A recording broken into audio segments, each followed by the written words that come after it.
During today's Senate budget hearing on the DPWH's proposed 2026 budget, senators raised serious concerns over persistent red flags in the agency's project list, from missing station numbers, duplicate entries, to reappearing in multi-phased projects, totaling over 271 billion pesos, as lawmakers warn the issues can no longer be swept under the rug.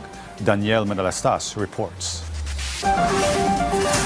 During the Senate budget hearing on the DPWH 2026 budget, Senate Committee on Finance Chairperson Sherwin Gatchalian revealed the so-called red flags that are still hounding the agency's budget. Ito yung tinatawag ko before, mga red flags. No?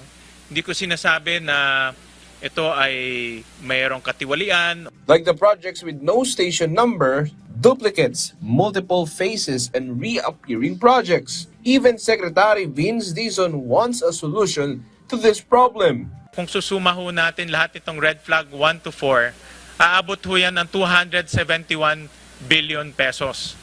To give credit, nalinis na, pero meron pa rin ho natitira ng mga red flags. Walang station number. Kailangan po i-validate, unang-una kailangan i-validate ito. Kailangan magagyan ng station number para magaman natin unang-una yung basic. Sa duplicates po, uulitin ko po, tanggalin na po natin yung 40 natitirang yan. Yung pong red flag number 4, ang akin pong inutos dyan, nung yan po ay nilinis, na dapat kung completed na ang proyekto, dapat wala ng pondo yan. Pero ang sinasabi po sa akin ngayon is, baka po yung project na nandyan kaya siya nagre-recur kasi hindi pa siya kumpleto. Well, regarding the controversial flood control projects, Dizon made an assurance to the senators.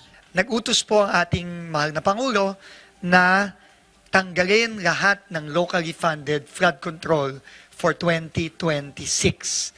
At ang kadahilanan po noon ay habang hindi pa natin na ilalagay yung mga kailangang reforma na magsisigurado na hindi na mauulit, sabi niya, tanggalin muna. And this is better used for other services that our people desperately need. Well, Senator J.V. Hercito has this suggestion on where the flood control project funds can be spent instead. It might be a good opportunity for us to rechannel a portion of this 250 billion for the big ticket items. For Central Luzon, for example, floodways, yung mga dams, no, mga water impounding, spillways, baka pagkakataon naman na magawa na ito.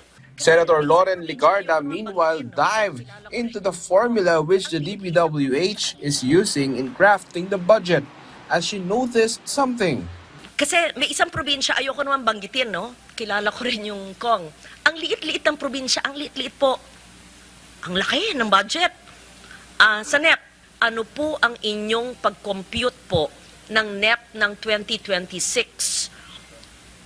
At pangalawa, paano nyo gagamutin yan sa 2026? Hanggang ngayon po, hindi namin naiintindihan kung paano inallocate yung 2026 budget among legislative districts.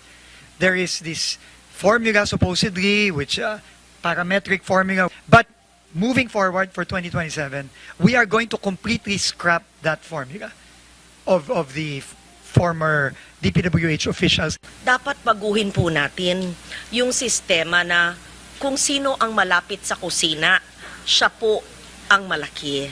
I think it should be based on population, based on the need of the people. On a lighter note, Senators teased Dizon in light of his stressful experience as he has been working hard to cleanse the DPWH. I know that you will be able to clean up and reform the Department of Public Works and Highways. It's a big challenge, alam ko.